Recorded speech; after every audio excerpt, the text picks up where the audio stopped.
রাতের শেষ প্রহরে লালমনিরহাটের আকাশে কুয়াশা ধীরে ধীরে পাতলা হয়ে আসছে। পুরনো রানওয়ের উপরে ভেজা ঘাসে হালকা শিশিরের চিকচিক।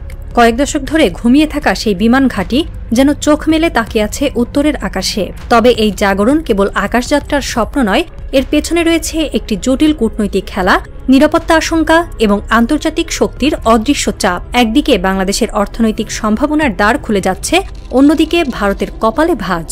সৌদি আরবের $5 বিলিয়ন বিনিয়োগ প্রস্তাব, চীনের সম্ভাব্য সম্পৃক্ততা, পাকিস্তানি ঠিকাদারের গুঞ্জন, সব মিলে লালমনিরহাট পরিণত হয়েছে এক ভূ রাজনৈতিক দাবার বোর্ডে। আর এই বোর্ডে চাল দিতে প্রস্তুত সব পক্ষই। 1971 সালে নির্মিত এই বিমান ঘাঁটি দ্বিতীয় বিশ্বযুদ্ধের সময় মিত্রবাহিনীর সামরিক রসদের কেন্দ্র ছিল। এরপর কালের গর্ভে হারিয়ে যায় এর কার্যকারিতা, কখনো সাময়িকভাবে চালু, আবার বন্ধ। কিন্তু 2023-24 সালে এসে আবারও আলোচনায় আসে এটি। এইবার আর শুধুমাত্র বিমান চলাচলের জন্য নয়, বরং এক কৌশলগত মোড় ঘোরানো প্রকল্প হিসেবে। বর্তমান বিশ্ব ব্যবস্থা, বিশেষত ভারত চীন প্রতিযোগিতাপূর্ণ কূটনীতির প্রেক্ষাপটে এই বিমান ঘাঁটির গুরুত্ব বহুগুণে বেড়ে গেছে। এটি আর কেবল লালমনিরহাটবাসীর উন্নয়নের প্রতীক নয়, এটি এখন দক্ষিণ এশিয়ার বৃহত্তর কৌশলগত সমীকরণের অংশ। ভারতের উদ্বেগের কেন্দ্রবিন্দু শিলিগুড়ি করিডর, যা চিকেন স্নেক নামে পরিচিত। মাত্র 20 কিলোমিটার চওড়া এই করিডর ভারতের মূল ভূখণ্ডকে সংযুক্ত করে উত্তর পূর্বাঞ্চলের 7টি রাজ্যের সাথে। এই করিডরের ওপর নির্ভর করে প্রায় 5 কোটিরও বেশি ভারতীয় নাগরিকের জীবনযাত্রা ও পণ্য পরিবহন ব্যবস্থা। অর্থাৎ এটি শুধু একটি ভৌগোলিক করিডর নয়, বরং ভারতের পূর্বাঞ্চলের হৃদস্পন্দন। লালমনিরহাট বিমান ঘাঁটি এই করিডোরের কাছাকাছি হওয়ায় এর কৌশলগত অবস্থান ভারতের কাছে অস্বস্তিকর হয়ে উঠেছে। নয়াদিল্লির নিরাপত্তা মহল আশঙ্কা করছে, এই ঘাঁটি ভবিষ্যতে যদি কোনোভাবে সামরিক উদ্দেশ্যে ব্যবহৃত হয়, তবে খুব সহজেই ভারতীয় সেনাবাহিনীর চলাচল ও যোগাযোগ ব্যবস্থায় নজরদারি চালানো সম্ভব হবে। আর এই সম্ভাবনাই দিল্লিকে কাঁপিয়ে দিচ্ছে। ভারতের কৌশলবিদেরা মনে করেন, চীন যদি সরাসরি নাও থাকে, চীনের প্রযুক্তি, সহযোগিতা বা নজরদারি সিস্টেম এই প্রকল্পে যুক্ত হলে এটি এক ধরনের সফট সার্ভাইলেন্স ফুটহোল্ড হয়ে উঠতে পারে। পাকিস্তানি ঠিকাদারদের সম্ভাব্য সম্পৃক্ততাও বিষয়টিকে আরও স্পর্শকাতর করে তুলেছে। বিশেষজ্ঞদের মতে, চীন তার স্ট্রিং অফ পার্লস কৌশলের অংশ হিসেবে দক্ষিণ এশিয়ায় একাধিক কৌশলগত স্থাপনা নির্মাণ করছে, যা ভারতকে ঘিরে রাখার পরিকল্পনারই অংশ। আর লালমনিরহাট ঘাঁটি এই কৌশলের একটি নতুন মুক্তা হয়ে উঠতে পারে, যদি বাংলাদেশ সেই দিকেই এগোয়। নয়াদিল্লির করিডরে গুঞ্জন, লালমনিরহাট একটি ফ্ল্যাশ পয়েন্টে পরিণত হতে পারে, ঠিক যেমন ডোকলাম বা গালওয়ান। ভারতের এই উদ্বেগ সরাসরি প্রকাশ না করলেও বাংলাদেশের উপর এক অদৃশ্য চাপ সৃষ্টি করছে তারা, অবস্থান পরিবর্তনের জন্য অথবা অন্ততপক্ষে চীনের সম্পৃক্ততা রোধের জন্য। এমনকি আসাম, ত্রিপুরা ও মেঘালয় রাজ্যের মুখ্যমন্ত্রীরাও এই ইস্যুতে কেন্দ্রীয় সরকারকে সতর্কবার্তা দিয়েছেন। তাদের মতে, এই ঘাঁটি কার্যকর হলে বাংলাদেশের ভেতরে ভারত বিরোধী নেটওয়ার্ক গড়ে তোলার পথ প্রশস্ত হতে পারে।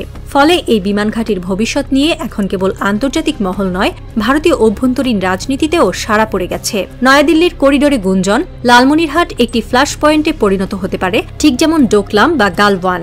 ভারতের এই উদ্বেগ সরাসরি প্রকাশ না করলেও বাংলাদেশের উপর এক অদৃশ্য চাপ সৃষ্টি করছে তারা, অবস্থান পরিবর্তনের জন্য অথবা অন্ততপক্ষে চীনের সম্পৃক্ততা রোধের জন্য।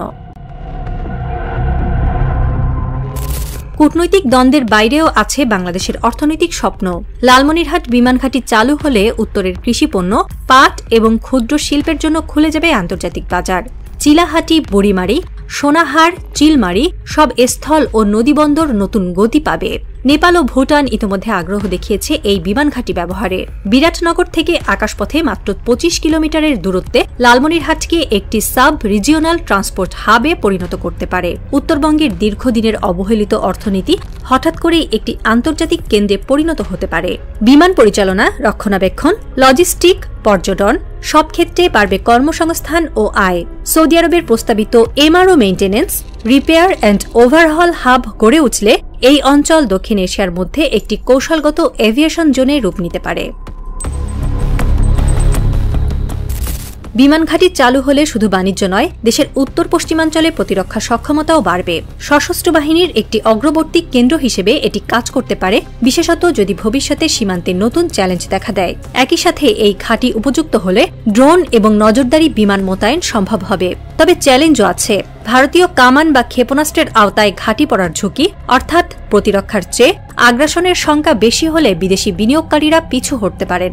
বর্তমানে এখানে একটি বিমান ও মহাকাশ প্রকৌশল বিশ্ববিদ্যালয় গড়ে উঠছে, যা দীর্ঘমেয়াদে বাংলাদেশের অ্যাভিয়েশন শিল্পে দক্ষ জনবল সরবরাহ করবে। এটি ভবিষ্যতের প্রযুক্তি নির্ভর প্রতিরক্ষা ও বেসামরিক অবকাঠামোর জন্য গুরুত্বপূর্ণ ভিত্তি তৈরি করতে পারে। বর্তমান অন্তর্বর্তীকালীন সরকার এখনও স্পষ্ট করে জানায়নি লালমনিরহাট বিমান ঘাঁটির ভবিষ্যৎ কেমন হবে। তবে কূটনৈতিক সূত্র বলছে, সরকার একদিকে সৌদি বিনিয়োগকে স্বাগত জানাতে চাইছে, অন্যদিকে চীনের সহযোগিতাও পুরোপুরি অস্বীকার করছে না। এই অবস্থান একদিকে ভারসাম্যপূর্ণ মনে হলেও ভারতের দৃষ্টিতে এটি সন্দেহজনক। ভারত চাইছে বাংলাদেশ এই ঘাঁটিকে কেবল বেসামরিক বিমানবন্দর হিসেবেই সীমাবদ্ধ রাখুক, কিন্তু বাংলাদেশ এখন আন্তর্জাতিক বিনিয়োগ টানতে আগ্রহী এবং এজন্য চীন বা সৌদি কেউই অপছন্দ নয়। কূটনৈতিক বিশ্লেষকরা বলছেন, লালমনিরহাট এখন আর শুধু একটি স্থানের নাম নয়, এটি হয়ে উঠেছে একটি পরীক্ষার নাম। বাংলাদেশ কিভাবে নিজেদের সার্বভৌমত্ব বজায় রেখে কৌশলগত ভারসাম্য রক্ষা করতে পারে তা নির্ধারণ করবে এই প্রকল্প। সন্ধ্যা নামছে। লালমনিরহাট রানওয়ের পাশে একটি পুরনো ওয়াচ টাওয়ারের ছাদে দাঁড়িয়ে এক কর্মকর্তা চুপচাপ আকাশের দিকে তাকিয়ে আছেন। তার চোখে যেন উত্তরের বাতাসে ভেসে আসা অজানা সংকেত। ধীরে ধীরে আলো নেমে আসছে, কিন্তু বাতাস ভারী হয়ে উঠছে রাজনৈতিক চাপ আর কূটনৈতিক হিসেব নিকেশে। ভারতের চাপ, চীনের ছায়া, সৌদির টাকার ঝনঝনানি সব মিলিয়ে লালমনিরহাট যেন এক নিঃশব্দ সংঘাতের মঞ্চে পরিণত হয়েছে। এখানে কোনো ট্যাঙ্ক নেই যুদ্ধবিমান, তবুও চলছে এক অসম প্রতিযোগিতা। প্রতিটি সিদ্ধান্ত, কারো পক্ষ নাকি নিরপেক্ষতা, দেশের ভবিষ্যৎ কৌশলগত অবস্থান নির্ধারণ করতে পারে। এখন প্রশ্ন, বাংলাদেশ কি সাহস দেখাবে, নাকি আবারও কোনো অদৃশ্য চাপে হারিয়ে যাবে একটি সম্ভাবনার নাম? সমাপ্তি নয়, বরং শুরু উত্তরের আকাশে এক নতুন ভূরাজনৈতিক নাটকের।